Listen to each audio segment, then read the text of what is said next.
하나님의 평화가 여러분과 함께하기를 주의 이름으로 축복합니다. 오늘 우리에게 주시는 하나님의 말씀은 에베소서 2장 10절 말씀입니다. 오늘은 새 한글 번역으로 본문을 읽어드리겠습니다.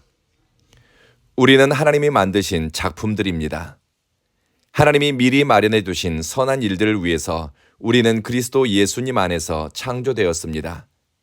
그리하여 우리가 그 일들을 하며 살아가도록 하신 것입니다.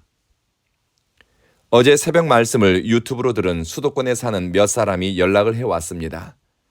새벽 말씀을 듣고 깊이 공감되어 초등학교 어린 자녀에게 말씀을 들려주신 분도 계시고 대학에 다니는 자녀에게 말씀을 전해준 분도 계시더군요. 온라인을 통해 온 교회 새벽 말씀을 들으며 저희 교회를 위해 기도해 주시는 분들께 감사의 마음을 전합니다. 사람을 가리켜 바울은 하나님의 작품이라고 부릅니다. 이 말씀을 듣고 있는 여러분 모두는 하나님의 작품입니다. 하나님의 의지가 반영되었고 뜻을 담아 지음받은 존재이기 때문입니다. 성서학자들은 하나님의 작품을 그리스도 안에 있는 새로운 피조물, 즉 옛사람은 죽고 그리스도와 함께 새 사람으로 변화된 성도를 가리킨다고 해석합니다. 예수 안에서 새로운 피조물로 변화된 인간은 하나님의 본래적인 목적 혹은 의도를 깨닫습니다. 이것은 사명이라고 부를 수 있습니다. 예수와 연합된 사람이 살아가는 삶의 방식이고 추구해야 할 인생의 방향입니다. 하나님의 작품으로 진품 인생을 사는 사람도 있지만 반대로 짝퉁 인생, 가짜 신앙생활을 하는 사람도 있습니다. 하나님의 작품으로서 진품 인생과 짝퉁으로서 가짜 인생의 혹은 가짜 신앙생활의 차이가 나는 지점은 나를 지으신 분의 의도를 이해하고 내 삶의 선택과 방향이 하나님이 의도한 방향을 향하고 있는가, 그렇지 않은가에 있습니다. 중국의 가짜 그림 사업을 다룬 다큐멘터리를 본 적이 있습니다. 자오 샤오용이라고 하는 중국의 반고우라는 별명을 가지고 있는 가짜 그림을 그리는 모사 화가가 등장합니다. 자오 샤오용은 반고흐의 작품을 9만 점 이상을 모사한 화가입니다. 소위 짝퉁 그림을 그리는 모사 화가입니다. 거의 눈 감고도 반고흐의 작품을 베껴낼 정도로 실력도 뛰어납니다. 보기에는 진품과 거의 비슷하지만 자오 샤오용의 모사 그림과 반고흐의 진품과는 근본적인 차이가 있습니다.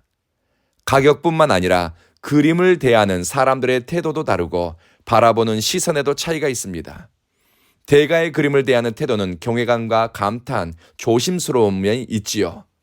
짝퉁 그림은 아무리 그럴싸하고 화려하고 신품이어도 가격도 사람들이 대하는 태도도 진품을 대하는 것과 같지 않습니다.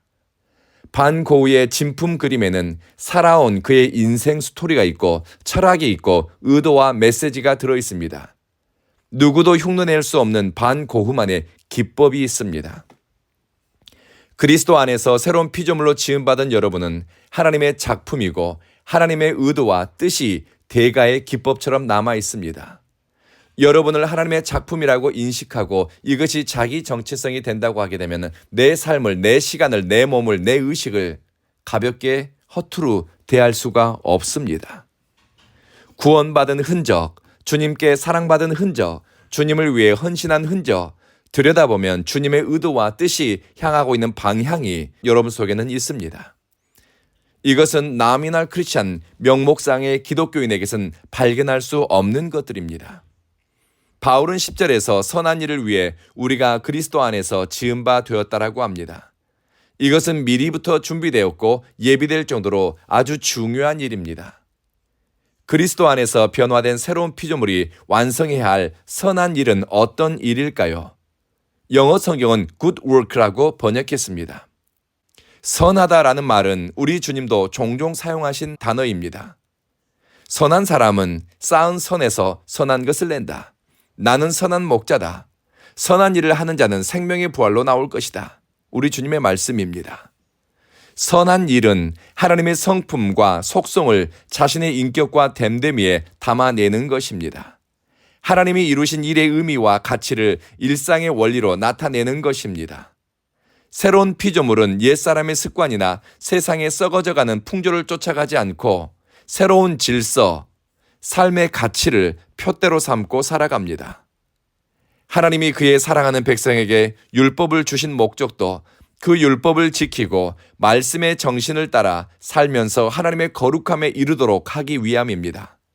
내가 거룩하니 너희도 거룩하라. 새로운 피조물의 관심사는 애굽의 종에서 광야의 자유자로 노임받은 사람들에게 말씀하신 하나님의 거룩하심을 닮아가고 그것을 지향점으로 삼습니다. 누가복음 6장에서 예수님이 하신 말씀 가운데 하나님이 자비하신 것처럼 너희도 자비로운 자가 되라. 하나님의 긍휼을 참되게 누리고 경험하면서 새로운 피조물로 하나님의 작품인 성도는 자신의 성품과 됨됨이에 하나님의 자비로움을 몸에 배게 합니다. 자비로운 사람은 사사로운 이익 때문에 선한 일을 행할 기회를 놓치지 않습니다. 거룩함을 쫓는 사람은 내 입술에 거짓과 악한 말을 담거나 험담과 바울이 경고한 뒷담화를 부끄러워합니다. 내 속에 선하지 않은 것으로 채우는 것을 부끄러워합니다. 하나님과 막힘없는 사랑의 소통이 진행될수록 나만 알던 이기적이고 인색한 마음을 깨뜨리고 사랑하는 데 넉넉하고 주는 데서 기뻐하고 다른 사람이 환대받고 사랑받고 기뻐하는 것을 보면서 그들과 함께 기뻐합니다.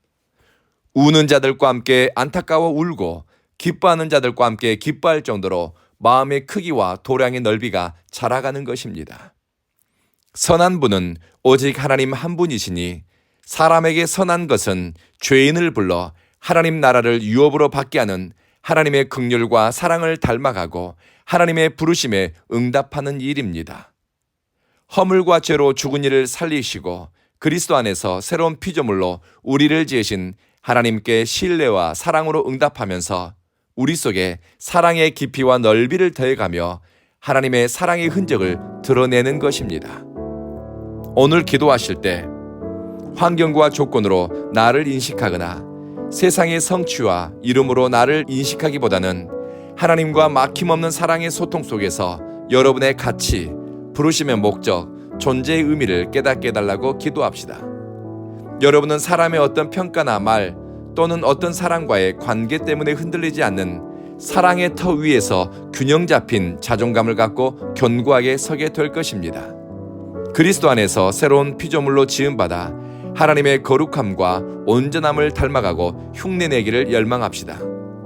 생명의 성령의 법이 우리 안에서 역사하니 살아갈수록 우리 마음 씀씀이는 사랑을 쫓아가고 섬김과 배려에는 관대함이 나타나고 누구와도 시시비비를 다툴 것이 없는 사랑의 사람으로 성장하게 될 것입니다.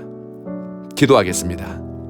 자비하신 주님, 그리스도 안에서 우리를 새로운 피조물로 지으시고 죄와 허물을 탓하지 않고 새 일, 새 역사를 위해 우리를 불러주시니 감사합니다. 썩어져가는 구습, 옛생활, 옛생각, 세상의 얕은 지혜나 이기적인 것을 탐하는 정신을 쫓지 않고 생명의 성령이 주시는 생명의 도를 쫓아가게 하소서. 하나님이 기뻐하는 선한 길, 주님이 합당하게 여기는 거룩한 길, 우리가 하나님과 막힘없는 사랑의 관계 속에 있음을 드러낼 삶의 방식을 따라가도록 도우소서.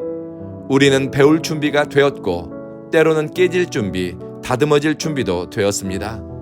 우리를 오늘도 빚으시고 새롭게 하시니 사랑의 진보와 영적 성장이 일상의 삶에 나타나게 하소서.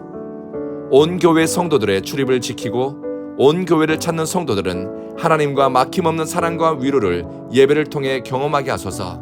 예배가 온 교회 성도들의 삶을 떠받치는 기둥이 되게 하소서. 우리 구주 예수님 이름으로 기도합니다. 아멘.